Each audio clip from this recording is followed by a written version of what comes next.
What is up, everyone? Welcome to the No Life Gaming Podcast. How are you all doing? Make sure you head over to our website, nolife.digital. That is where our podcast is updated. That's where all of our articles, reviews, videos, everything goes up on the website. And make sure you follow us over on Twitter and Instagram at nolifedigital. Today, we got a bunch of stuff to talk about. We're going to talk about Apex Legends. I got another game I want to talk about. And then we're going to talk about the Nintendo Direct, as well as Activision laying off a huge portion of their workforce, and Deadmau5 quitting Twitch. All right, let's jump into it. So, how are you liking Apex, bro? I hate Battle Royale games. I hate them with a passion. I don't think they're very good. No, you don't. I love Apex Legends. This is the BR for people who hate BR games.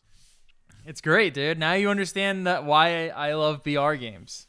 Here's the thing: they're so addicting when you get into them. Well, it's not even the BR stuff that's addicting. It's the same stuff that made me a hardcore Overwatch fan when Overwatch first came out, and why I got addicted to Overwatch. I love they're unique heroes. I love those kinds of team comps. I like the deep strategy that comes with that.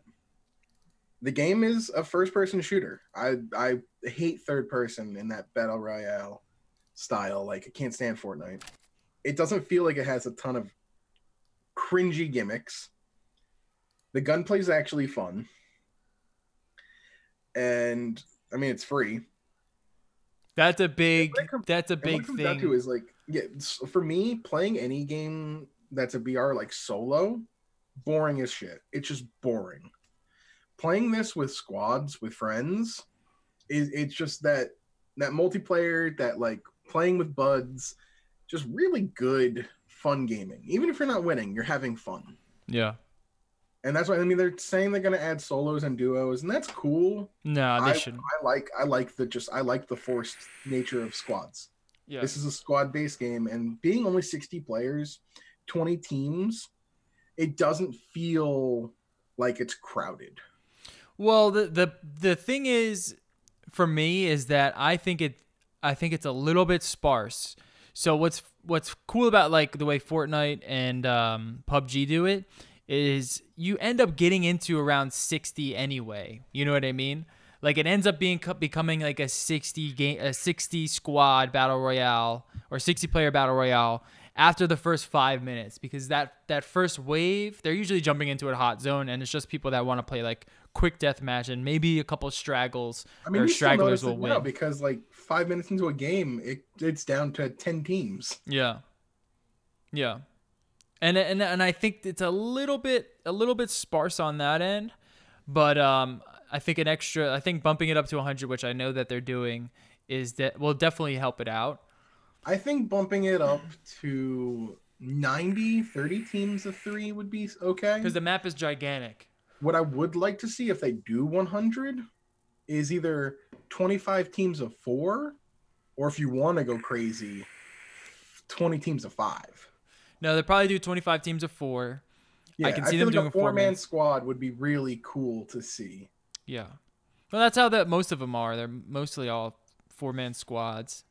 The 3-man squad works nice. The biggest issue that I have with it is that you can only play with 2 of your friends. Like you can't all get into a game. Like it's only 2 of your friends and that's it. And that's a little restricting. Because like last night when we were all playing, it was like it is understandable though why it's like that. Yeah. That's the genre. Yeah. You want one that you want to avoid collusion essentially. Yeah, but I think if it's 4-man, it's just a little easier to get through. You know what I mean? When it's 4-man. If you were like, let's be honest though, like if we're all in the same game, and we're all in the same voice call, it's gonna get just a lot of communication issues. Yeah, but the ping system is so fucking good that the ping system is one of the best mechanics. It's the best mechanic I've ever seen in a shooter, like in a multiplayer shooter. It's beautiful. Yeah. I saw somebody earlier in one of my Discords I'm in was like, "Oh yeah, I watched my brother's friend play it, and all these BR games are all the same."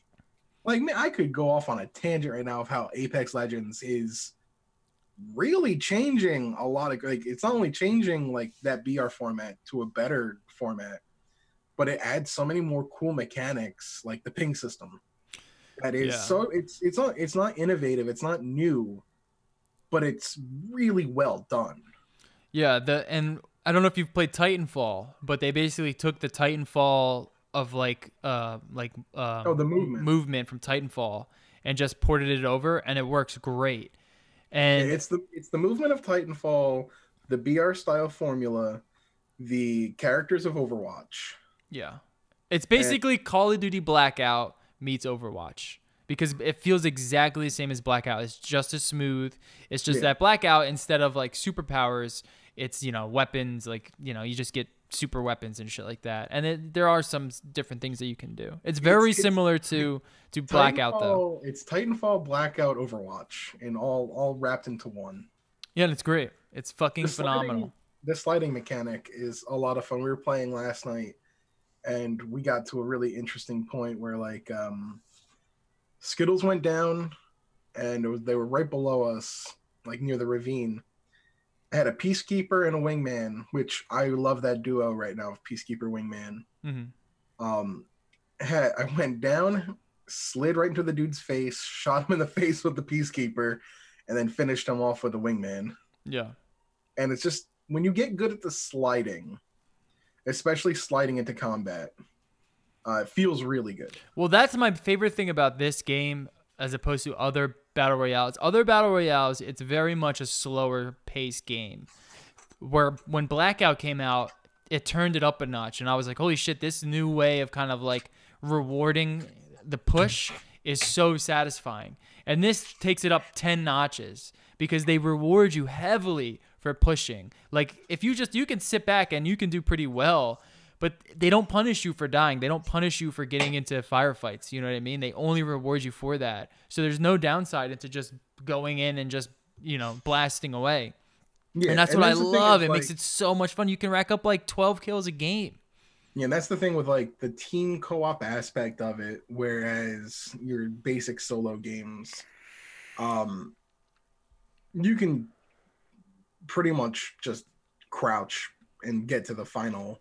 But when you're playing with other people, you're playing with communication, you're playing with strategy, getting into firefights is much more, I want to say challenging.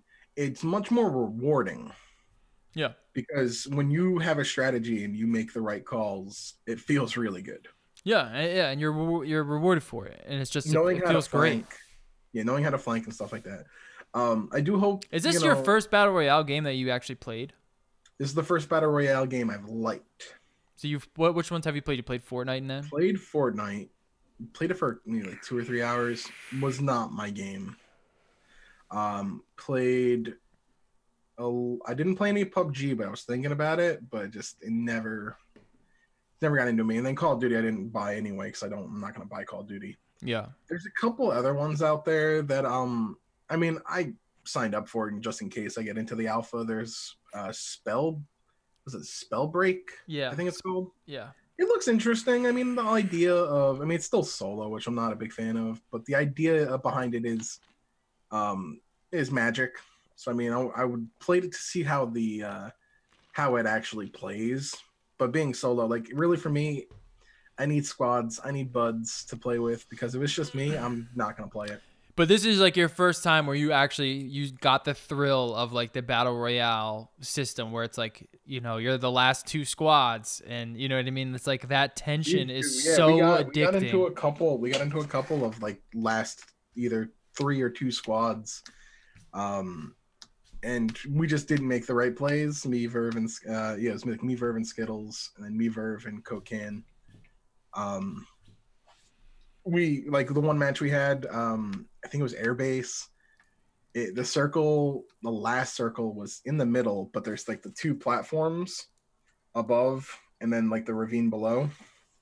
We were pretty much one team on one side, us on the other, and we should have engaged them while we were still up there, because by the time I think Skittles fell to the ground, and then they went right after him, and just trying to go in there, not a good idea. Yeah. So some of the things I found so far that really work really well. Early game ultimate accelerants with Lifeline. Just give her all the accelerants. Yeah, late Or game her, or at least give it to Bloodhound if you don't have a Lifeline. Yeah, Lifeline for that early game. Get at least two drops before moving into the final circles. And then Bloodhound Bangalore combo with his tactical and the smoke grenades makes Bloodhound really dangerous because you can pop like 2 smoke grenades. Bloodhound pops his tactical, and he can just see right through the smoke. Yeah, and he just goes in and just destroys. I really like that combo. So for me, I really enjoy a combo like the team I like is Lifeline, Bloodhound, Bangalore. I feel like it's a really solid early game team, and by that I mean without unlocking Mirage or paying for Mirage and Caustic. Caustic traps are really... No, you don't have to... Oh, yeah, you do have to pay for Mirage. I was thinking... You can either pay for them or you can play. Yeah, I have Mirage. I like Mirage a lot. And I'm about to get Caustic because, I mean, his gas looks awesome. When you trap people in the rooms and you gas them out, that's dope. We did, and when you get a good defensive position, definitely near the end game, if you cover your 6 with gas traps and you have them behind you, you don't have to worry as much about keeping an eye on your 6. Yeah. So if they try to flank you, you have at least somewhat coverage of the with the gas traps. But I'm happy now that you guys understand why I'm addicted to Battle Royale games. There's a reason why they're so popular. It's because that thrill is just so addicting. Because all you want to do when you lose is just like, damn it, if I just was just a little bit better. And then you feel better, you know what I mean? You're like, let's just hop back into it. Let's get another couple of kills. Maybe we can win this one. And it just doesn't end. It's just because there's no point to it. We were playing with Skittles' IRL friend, and he was like, I'm really bad at these games, so I'm going to suck. And it's like, dude, I don't even care if you suck.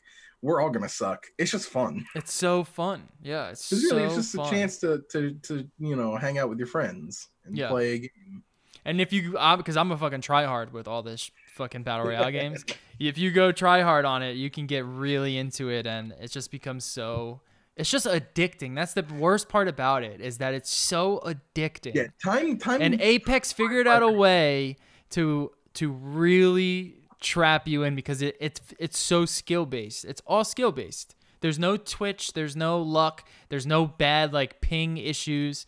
Like how PUBG, it's like the worst lagger is always going to be the one that kills you. It's perfect. The only thing I would like to see some changes on is a little bit to the sniper rifles. They feel pretty awful.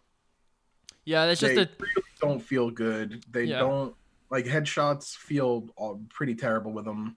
Yeah, you need like at least 2-3 headshots to get someone. It definitely feels real. Like it promotes close combat very much. Yeah, and I think that's where the game is best. So much stronger and better. Yeah, and then the submachine guns and the carbines. I mean, they all work really well. Long range weapons, if you can just get behind cover and pop a Phoenix kit real quick, or even just shield cells, because shield cells are ridiculously strong. Yeah. Because you take the 8 seconds to use like a med kit, or the 2 seconds to use a shield cell.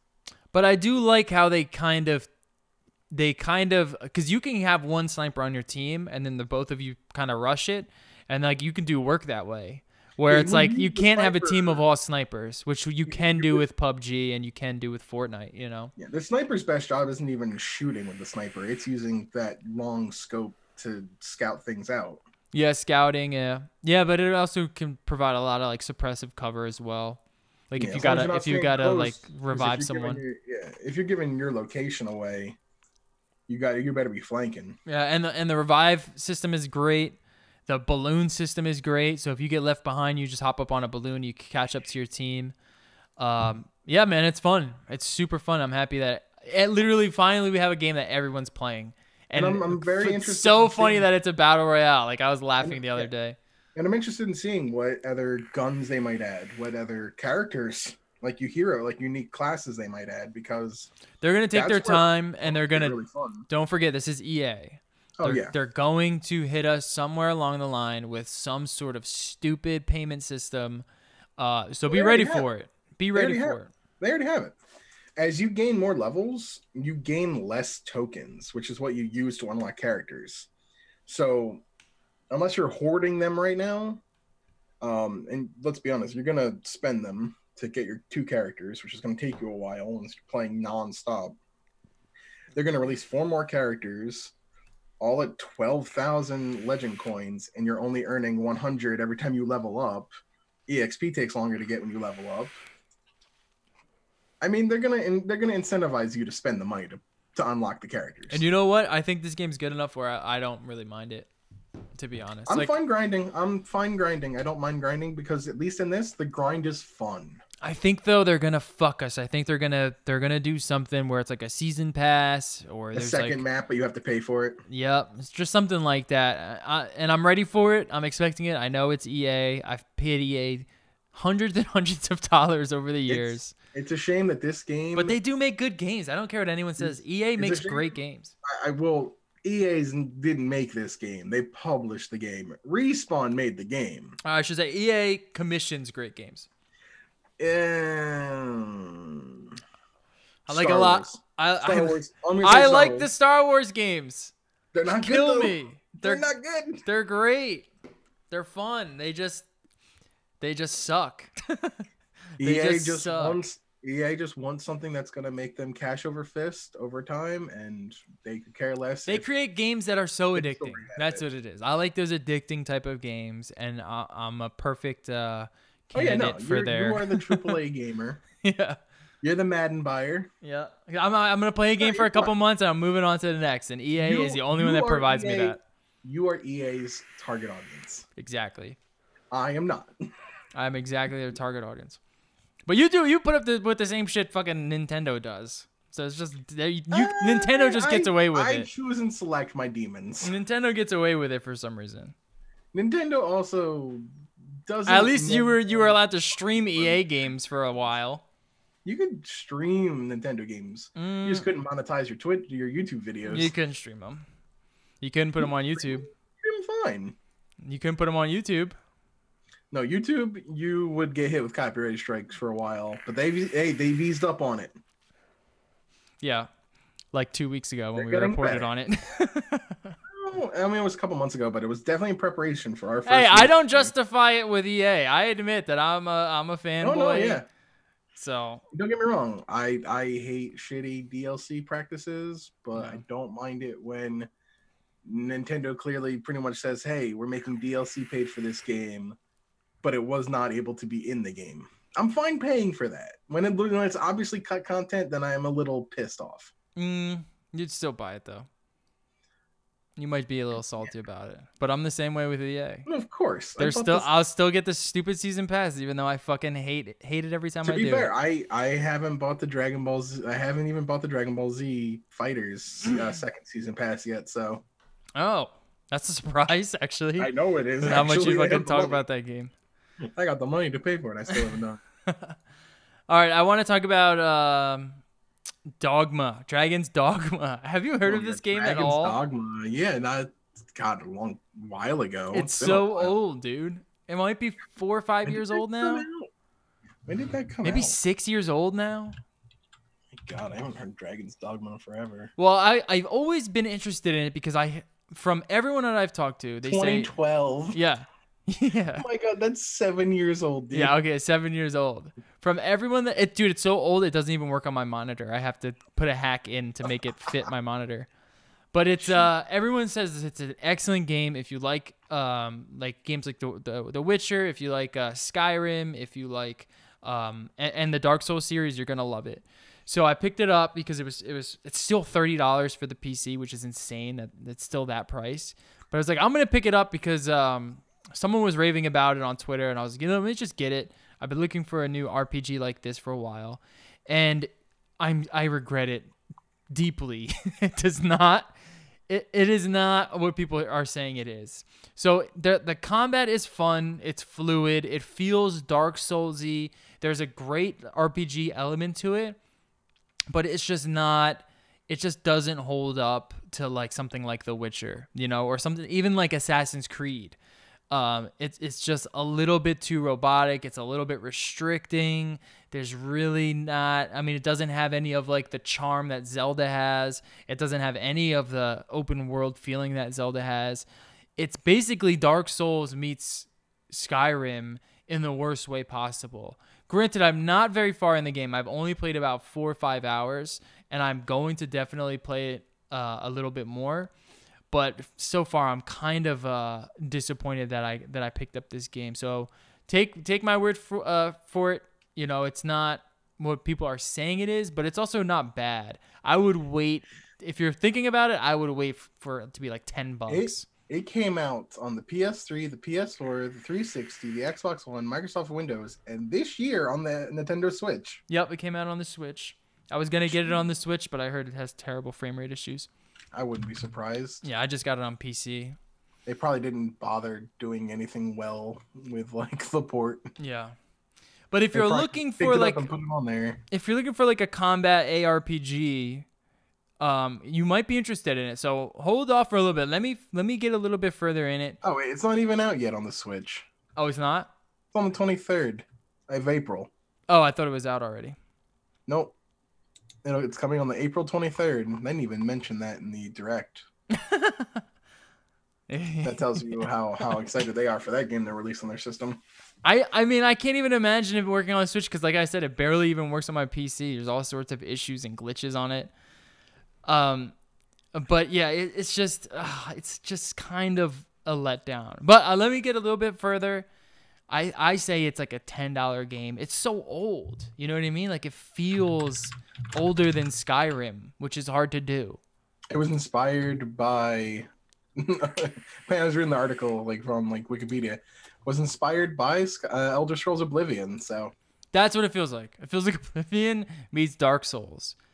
Yeah, the combat seems fun though, and there is a lot you can do, and there's a crafting system which is always fun, but it's not like lush the way that The Witcher is. Like The Witcher is insane. I hate talking about it, but I had to get it in today.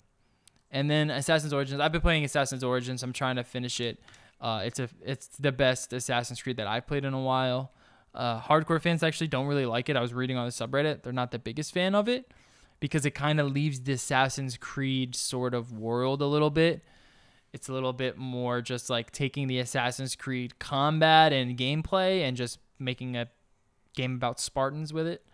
But that's okay because I don't really know too much about that. But it's super fun. So if you like Assassin's Creed type of games, then check that one out too. All right, let's get into news. Big news of the week. Activision lays off hundreds of employees. This is from Jason Schreier of Kotaku. Publisher Activision Blizzard has begun its long-rumored layoff process, informing employees this afternoon that it will be cutting staff. Hold on a second. On an earnings call this afternoon, the company said that it would be eliminating 8% of its staff. In 2018, Activision Blizzard had roughly 9,600 employees, which would mean nearly 800 people are now out of work. This afternoon, the mega publisher began notifying those who are being laid off across its various organizations, which include Activision Blizzard and King. On an earnings call, Activision Blizzard Bobby Kotick, the CEO, told investors that the company had once again achieved record results in 2018, but that the company would be consolidating and restructuring because of missed expectations for 2018 and lowered expectations for 2019. So they made record results this year, or last year rather, but they didn't make enough money. So they're cutting 8% of its staff, and that's nothing uncommon. They already announced they're not releasing any games this year. Yep. Blizzard hasn't released a new game since 2015's Overwatch. I can't believe Overwatch came out in 2015. Mm-hmm. They have not released a game since 2015 Overwatch. Yeah, it's gonna be 4 years since the last time they released a game. They don't need to because people will play Diablo 3 still. Uh-huh. They'll play Overwatch still. They'll play what else do they have? World of Warcraft. And they'll put the money into those games, microtransactions, where they'll get money from, and then they'll downsize to save more money. Yeah, it's crazy that they're still making record results with games that there are no new games. Yep. That is the power of microtransactions. In my opinion, that is the worst of gaming. That's in my opinion, that's the worst thing a publisher and a developer can do is create a game and basically rely on sucking the consumer dry in that manner for years. Like if you do it, if you're going to plan on making a game maybe every 2 years and you put in some DLC, you put in cosmetics and stuff like that, but in the end of those 2 years, a new game is going to come out of that, something fun and fresh and something that you can get back into, then I'm okay with that. I'm not too worried about that. But when you're like 2015, it's almost been 5 years, it's a little over 4 years now since that game has come out, and it's fucking still sucking people dry. Like, how old is World of Warcraft? That's insanity. It's insane. They should not be doing that stuff. And making record results and then cutting their staff. It's just like terrible. Yep. Long gone to the days of looking forward to the next Activision Eversoft Tony Hawk game. Tony Hawk. And those were great. If you're listening, which I know you are, stay far away from Activision. Don't want nothing to do with them right now. Activision was such a great publisher. Keyword is was. Yeah. Was. Yep. They're just a shittier EA. The company said it would be cutting mainly non-game development departments and bolstering its development staff for franchises like Call of Duty and Diablo. Development sources from across the industry told Kotaku this afternoon that the layoffs have affected Activision Publishing, Blizzard King, and some Activision studios, including High Moon. At Blizzard, the layoffs appear to only have affected non-game development departments, such as publishing and esports, both of which were expected to be hit hard. And their social marketing as well. So, two things. One, I felt bad for the guy who's like their social media, like they're literally like their social media guy who like he's in charge of like the whole. Who took all the bullshit? Exactly. And he like tweeted out like, no matter what happens today, we're all a family. We'll get through this. And then like 4 or 5 hours later, and just like that, I'm out of a job. And that poor son of a bitch. When they did the whole thing with the when they announced the mobile version of Diablo, and the guy's like, is this an April Fool's joke? Like, everybody has phones. You know the meme of Seymour from Simpsons? Yeah. Is it me that's the problem? No, it's the kids. It's literally that. And then this guy, because they don't know how to answer questions, this guy pretty much gets fired because his job at this point is viewed as, well, BlizzCon's not going so well. We haven't like announced or released any good stuff. We don't really need you. We just don't. We'll fire you. We'll probably hire somebody brand new, entry level. We can replace your job for cheap. Because social media, like, we live in an age where social media, like, managers, I guess I call them, social media managers. I feel like you could just pick up a freaking do you know how to meme? You can be a social media manager. Yeah, and when you're a company that's as large as Activision and Blizzard, you don't even need one. And you're not making your money from people who are, growing up. You're looking for your quick cash cow of the young kids, so not the young kids, but like the younger audience. Yeah. How do you relate to them? Hire somebody that's a little bit older than, but connects with them. It's a position that's always going to be recycled with the young people that are more in connect with the culture. Yeah. And it looks like we're not seeing anything new from them for a while now. What do you think? 2-3 years? Maybe that mobile game. That's it. Nobody wants it. I'm the only one. I'm the only one that wants it.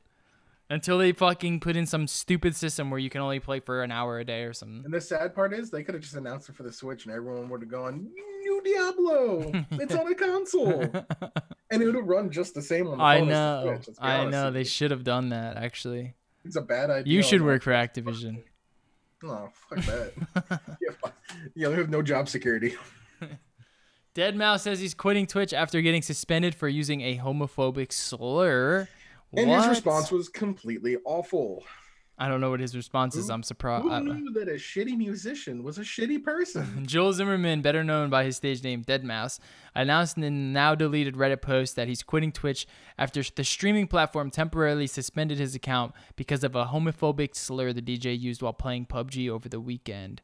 He said, at first, the music outlet, the EDM, Deadmau5 was being shot at in the Battle Royale game when he said, "Is that some fucking cock-sucking stream sniper?" Followed by the homophobic slur F blank G. Twitch's community guidelines prohibit hateful conduct, which includes things like racist, sexist, and homophobic slurs. First-time violations usually bring about a temporary suspension, which is what he received. And then let's hear his response here. TLDR in his response, it was essentially, "I'm not changing my language. I used an insult. Yeah. I didn't mean anything by it. It was just meant to insult." You can insult people without using slurs. I'm just saying. Says, "I'm not going to stand up for Twitch's double standard when it comes to censoring and suspending me for harmless shit. While it was intended to insult a fucking asshat who was being a fucking asshat, it wasn't directed at an entire group of people who have a sexual orientation that differs from my own. Fuck off with that shit," he continued. And so I get what he's saying. I do get what he's saying. I get what he's saying. And I get the ideology behind it, but let's be honest. You have to understand the culture and society you live in. And right now, at the height of it, words have power. And you can simply say all you want is, "Oh, I was trying to insult them by using that word." But the fact of the matter is that there are other people watching your stream and hearing your words. And you're unapologetic about it, and that's fine. You have the freedom to be unapologetic. Twitch also has the freedom to just ban you. That's my point, is like, these people, this is the problem, is a lot of people like him. You have the privilege to stream on Twitch. It's not a right. Yeah, it's like the problem with a lot of people like him and the ideology they have, it's like, we can't say whatever we want on these platforms. They forget that this is not a platform. We call them platforms, but they're not. They're companies. And if some asshole came into your store and started using that word, you'd kick them out. Exactly. Even if it was anything around that, even if they were mildly aggressive, you can kick them out for whatever you want.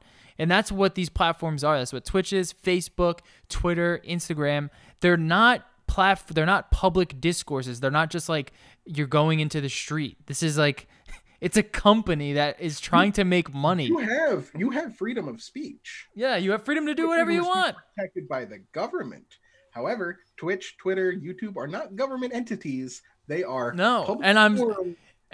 also controlled by companies. And as the only conservative on this show, I can tell you that it sickens me when I hear my conservative brothers and sisters calling for the government to intervene in companies like Facebook, Twitch, and Twitter to stop this. Do not do that. Do not tell these companies what to do. That's the complete opposite of my ethos. And I agree, and I know you're on my side of this. They just point out the irony of the Republican Party of just, we want smaller government. But whenever something happens, hey, government, can you come help us? Yeah, it's insane. It's crony capitalism is what it is. It's awful.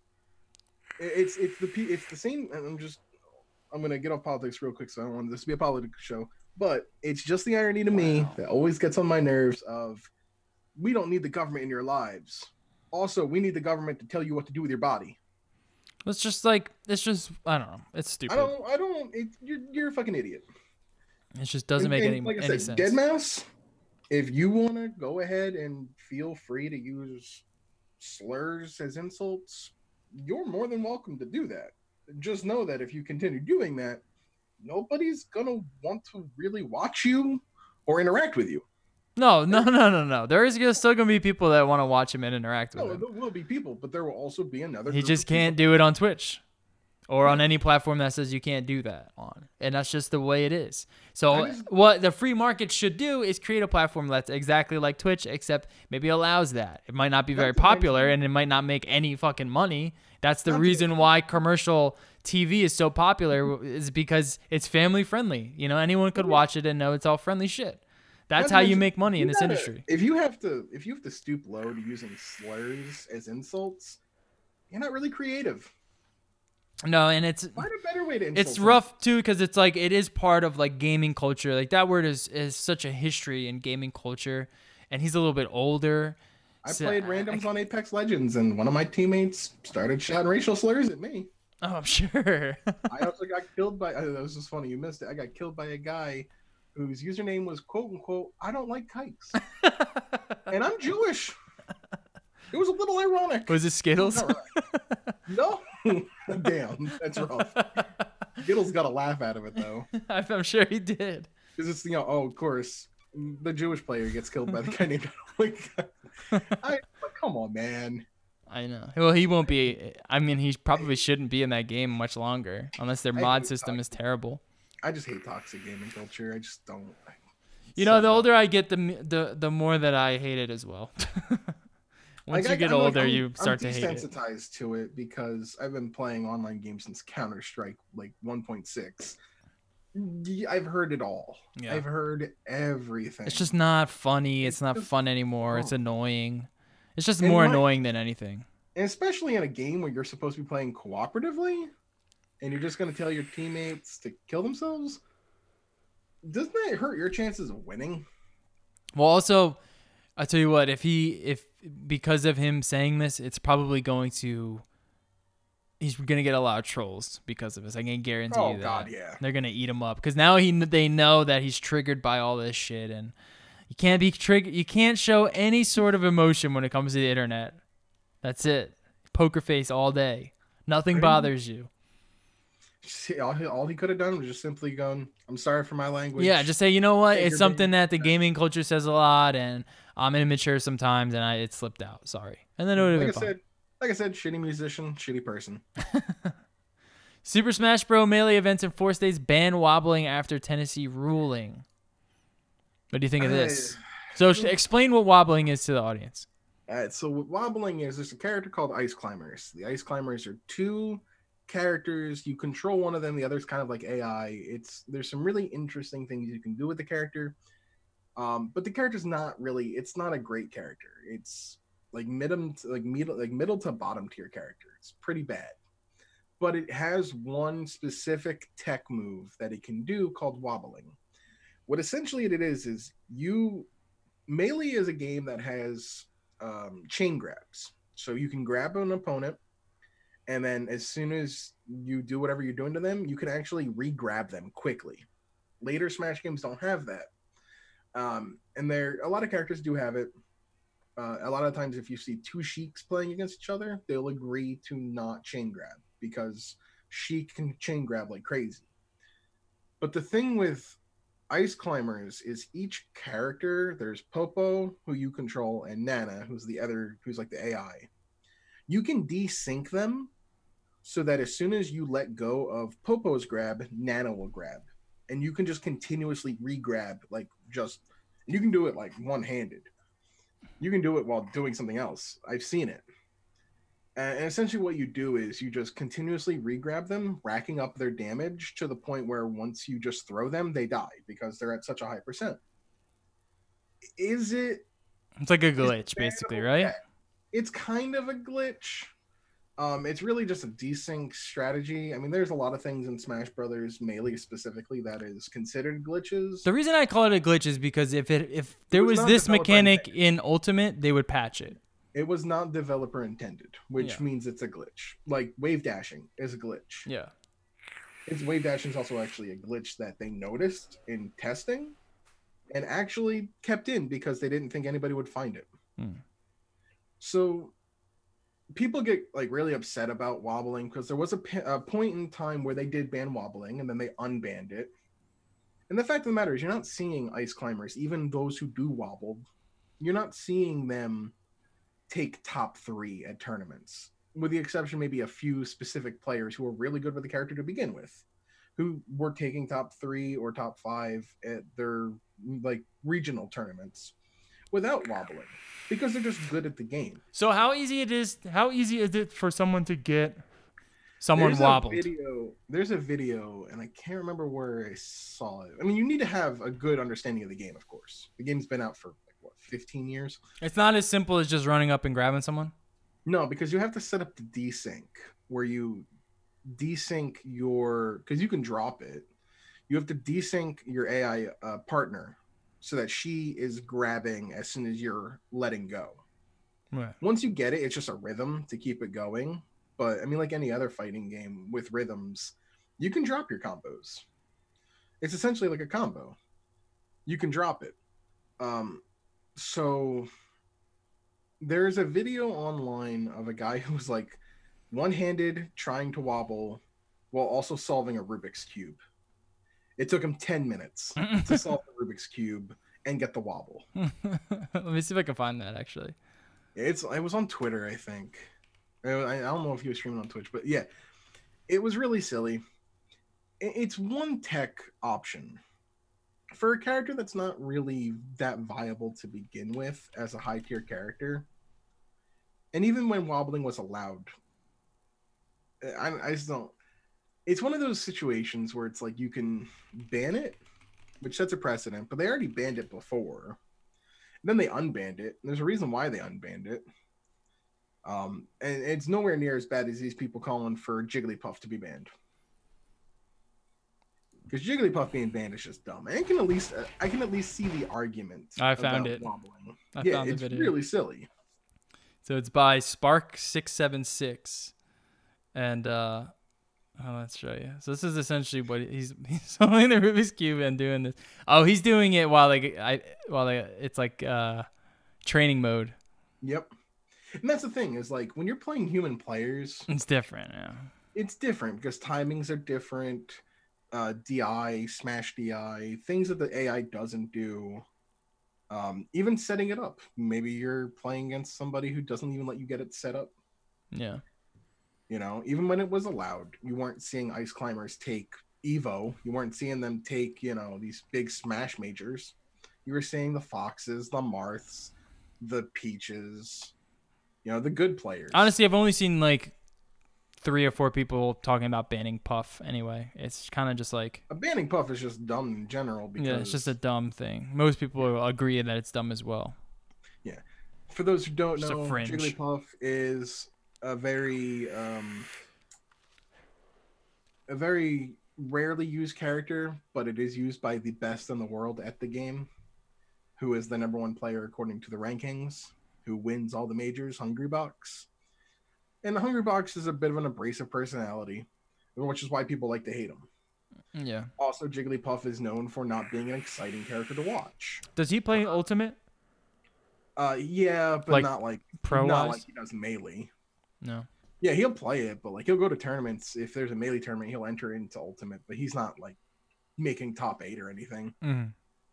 You know, Puff did get buffed in the last patch, but even then, it's not like there's a lot more answers to Puff than Melee, where like she can really get good combos and she can stall. That's the thing, is she stalls.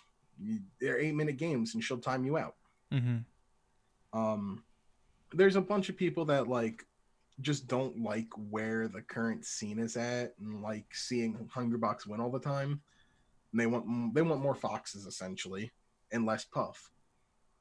And the whole idea is they want to ban Puff, which makes no sense. People, and let's be honest, like the top 5s, you can't do it. Nobody's really vying for that #1 all the time because of the money.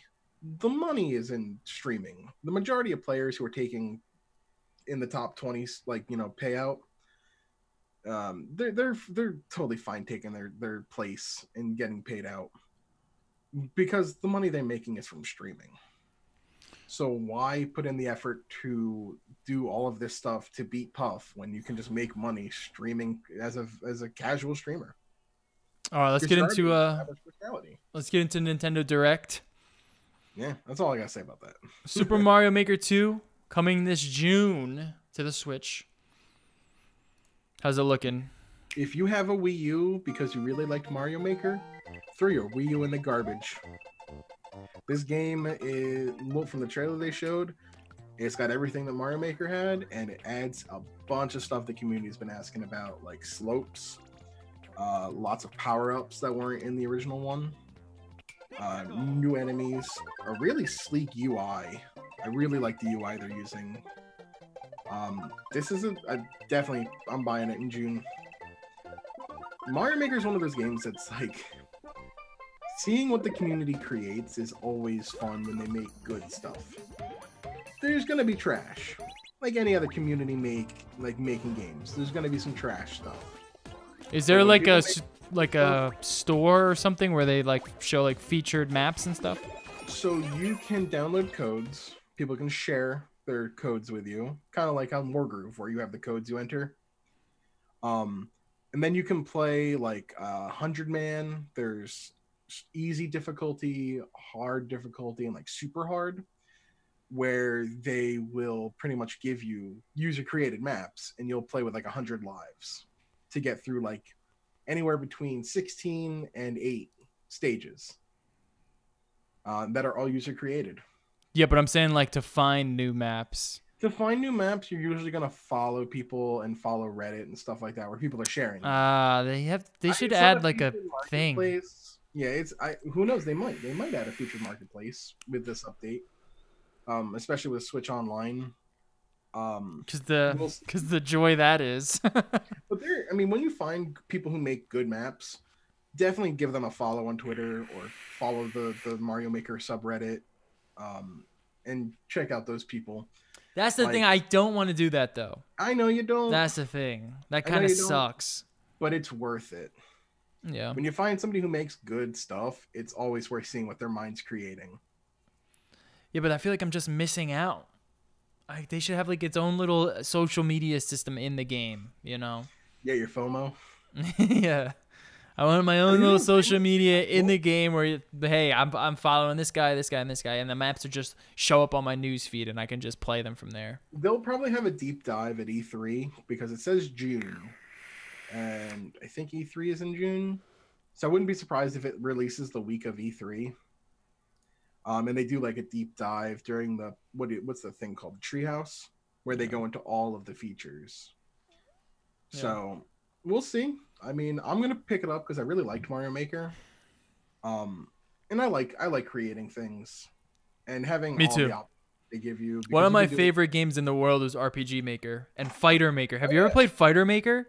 Never played Fighter Maker, but I have played RPG Maker, and I played stuff made in RPG Maker. Yeah, Fighter Maker was it was like Tekken, but you could literally make your own moves. It was phenomenal. Anyone who is a Fighter Maker player, shout it out in the comments, because that is a game that I wish they would recreate now.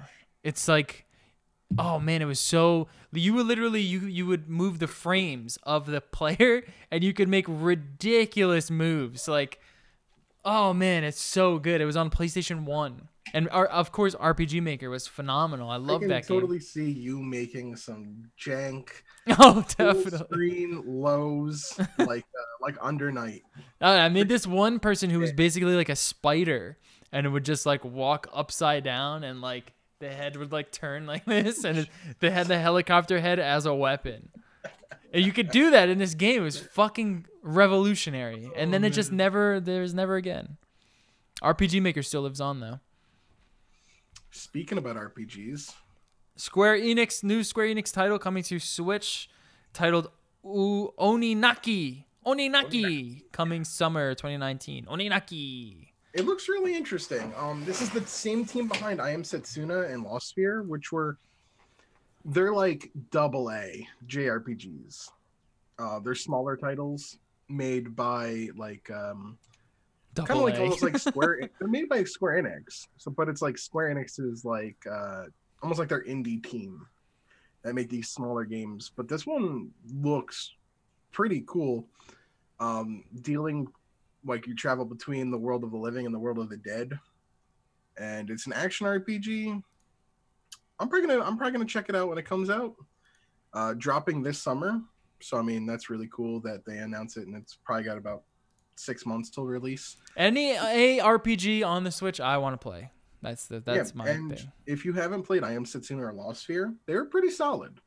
They weren't like anything like Octopath Traveler, but they were solid $40 titles. Mm-hmm. Is I Am Setsuna like this game, like isometric ARPG? This game looks to be more visually upgraded than those games were. Those games were kind of like your I don't want to say pixel, but they were definitely more like your Chrono Trigger style looking game. But they were ARPG?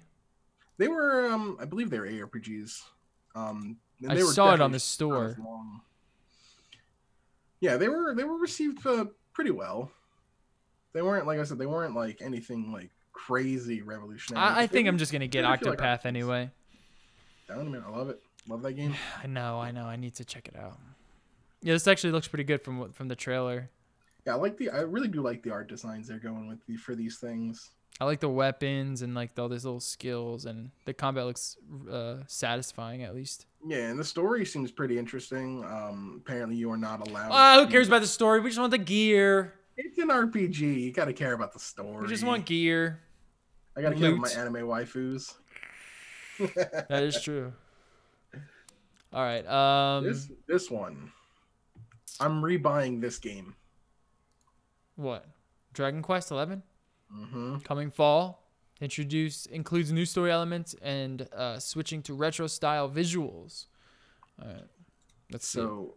Oh God, they are retro style visuals. Dragon Quest 11: Echoes of an Elusive Age S Definitive Edition. What a friggin' name! So is it two different art styles? You can either play 3D or the retro style.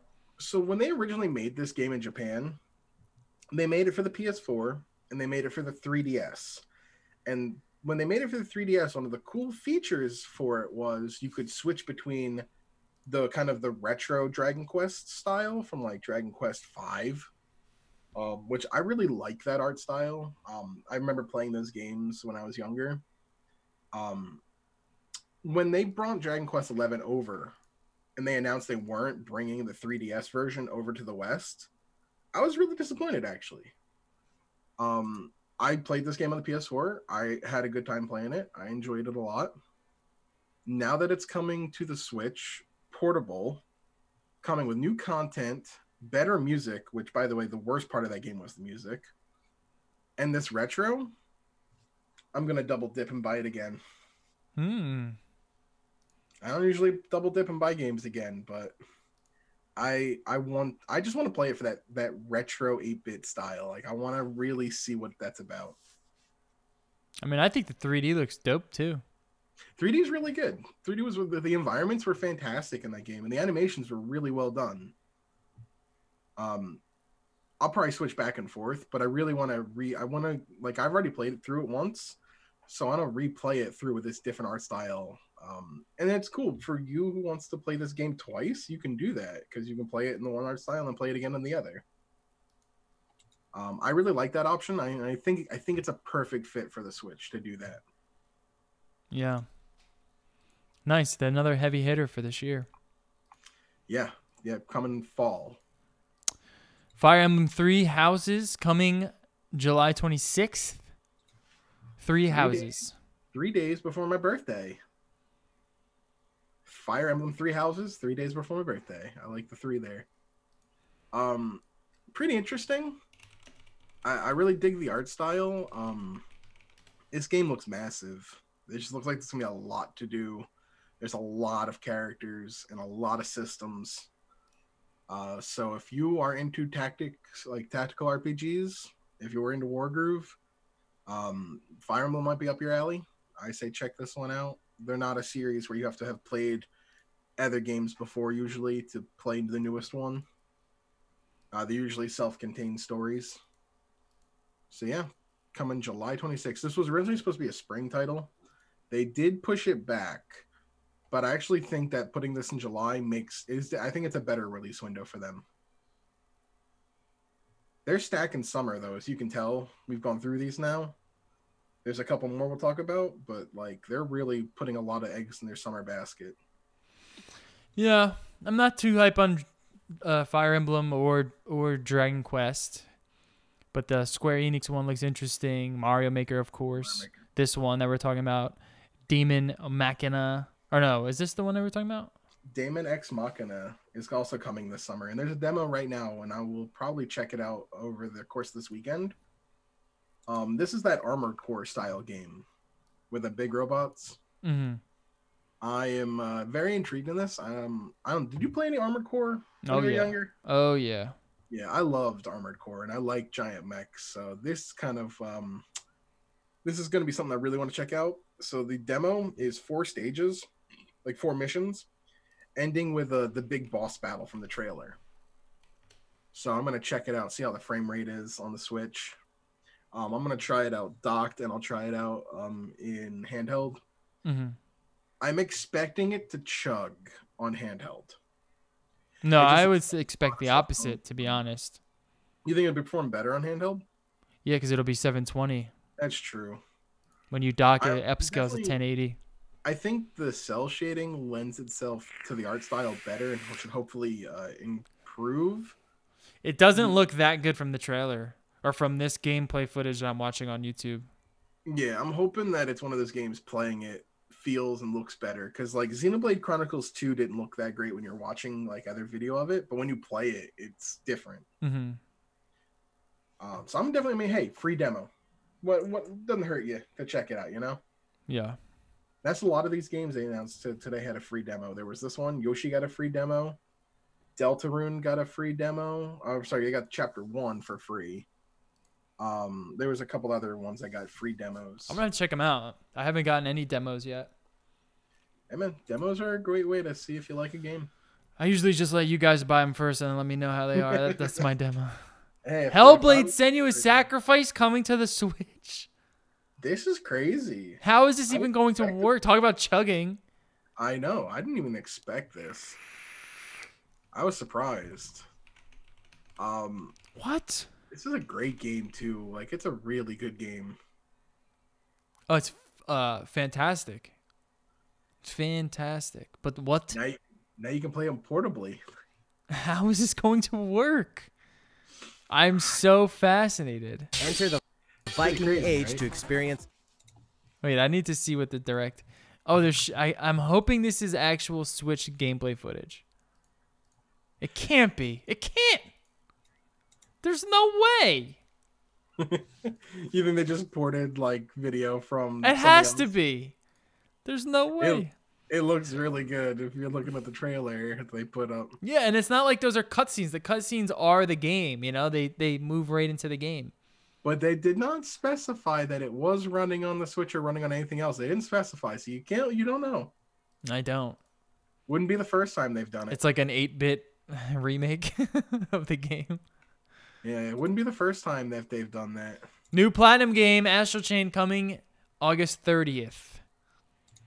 Now, this is what I'm excited for, because I love Platinum. Yeah, like, this is being supervised by Hideki Kamiya, the guy who's, like, the co-creator of Platinum. He's the big guy behind Bayonetta. He's the one who will block people on Twitter. He's a cool dude. And it's being directed in his debut by Takahisa Taro, who was a designer on Nier Automata. And there's some Nier-looking stuff in this game. Oh, yeah.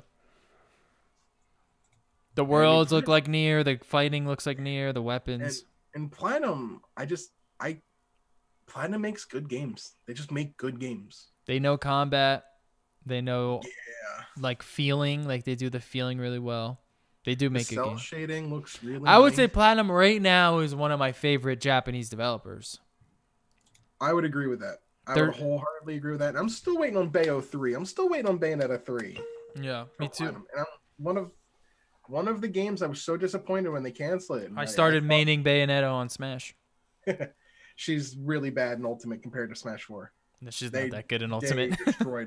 They nerfed her hard. She was one of the best characters in Ultimate in Smash 4. But Scalebound, when that got canceled, I was really disappointed because that was a game Platinum was making for Xbox that the Xbox really could have used for exclusive titles. Yeah. And it's hard to say, hey, Platinum, we're going to cancel your game because, like... They fucked up. Look at their track record. I know. I know. Like, I'm really hoping they still have the assets for Scalebound at some point. Some company, whether it be PlayStation or maybe Xbox, comes back to it. Or even Nintendo goes, hey, remember Scalebound? Can you make it for us? What is this dog? I don't know, but it's great. I love it. Like, why are they even showing this? Is this something from Nier? You can ride it. It looks like it's a Nier enemy or something. That's what I'm saying. Like, there's some. I wonder if it's a really callback that I'm interesting- not aware of. Who knows if this is? I mean, for And this is all I my know, weekly. If you haven't played Nier Automata, please go play it. I'm telling you, you're going to enjoy it. I haven't met anyone who played it and didn't enjoy it. it might be the most so good. weeb shit that Wade is into. Dude, I was so into it that it got me back into watching anime. And then I realized there's nothing on anime that I liked. You're just thirsty for 2B. I want to get one of those two like action figure. There's like cool action figures ever, and I kind of want one for my office. Okay, tell us more about how you want a 2B life, a real doll. 2B fucking pillow, body pillow. 2B body pillow. You would too. I'm a fangirl for 2B. Go play Nier, man. It's so good. Yeah, it's on my list of games to play. I got a friend playing it right now. I think you would definitely. I think you would like that way more than The Witcher, just from you being a weeb. Next time it goes on sale on Steam, I'll probably pick it up. It's great. It's great. Super fun. Actually, maybe I'll go play it again and do another run. New Game Plus. Yeah, all those endings. And then finally, the big one, Link's Awakening for remade for Nintendo Switch coming 2019 this year. Not a remaster, but a remake. Yeah, complete remake. I got a feeling this is probably this is their winter title. This is the title they're saying, hey, this is coming in the winter, but here's a quick look at it. But I'm thinking even maybe November, October. November would be Pokemon. November's Pokemon. November's always Pokemon. Why not both? October's probably Luigi's Mansion. Because they always want to have a December title, and I would see this being like first week of December, kind of where they put Xenoblade Chronicles 2. Who knows? I mean, they said 2019, and that's one of the things I like about Nintendo with these things is like, if this was Sony, they would announce this 3 years ago. Yeah. Nintendo comes out and says, hey, here's this game. You didn't know about it. And They did also announce Metroid, and that game is basically canceled. Well, the game, let's be honest, we all knew they shouldn't have announced it when they did. I said it when that happened. They're announcing this way too early. This looks so cute too, this game. There's been a few people I've seen online. I love this art. I love this art style. I think it's fantastic. Me too. It You know looks what it is, dude? We're adorable. getting older, and we don't need all the bells and whistles anymore. We don't need. It's a 2D Game Boy Zelda game. This is the art style I want to see from that. Because if I want like the higher def realistic graphics, Yeah, like blood and gore and trash. If I want like more realistic style graphics, I'll play Breath of the Wild or whatever next 3D Zelda they make. Yeah. My 2D Zeldas, I love like this. A Link Between Worlds that had that really interesting cell shaded design. Even Wind Waker, I really like that cell shaded design. Yeah. So there's been rumors for a couple months now about a 2D Zelda. Because there's been talk that Nintendo wants to make Zelda kind of a yearly thing.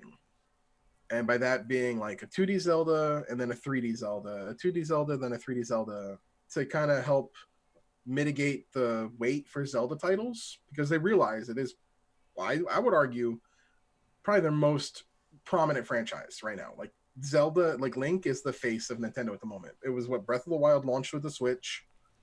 It's one of the best titles they ever released. So they capitalized. I'd say it's close to the best. Yeah. Other than what? Super Mario? Pretty much. It was so good, Zelda, dude. Mario, and then Metroid in the West, but even that game doesn't sell Just well in like Japan. just like straight up just what it did for the gaming industry, but also just what it was. Like Mario, I would say Super Mario, and then maybe Breath of the Wild, which is insane.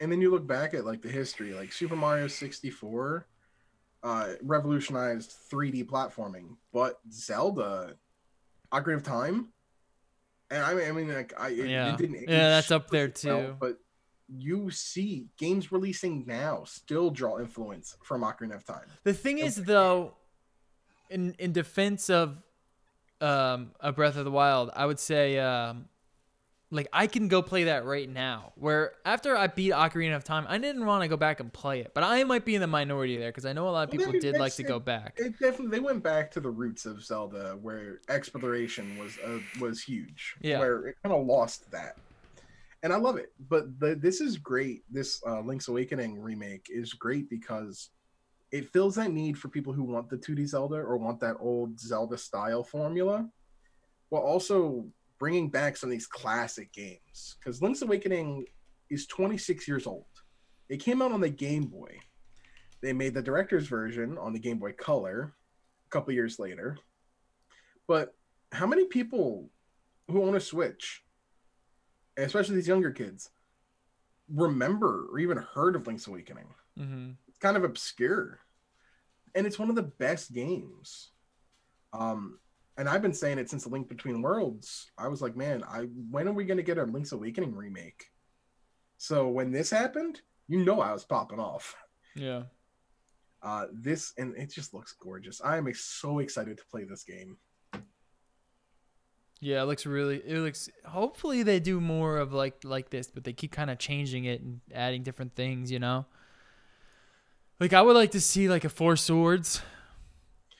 Hey man, with the Joy-Con, with the whole situation with multiplayer being great on the Switch and definitely couch co-op. Four Swords would be awesome, right?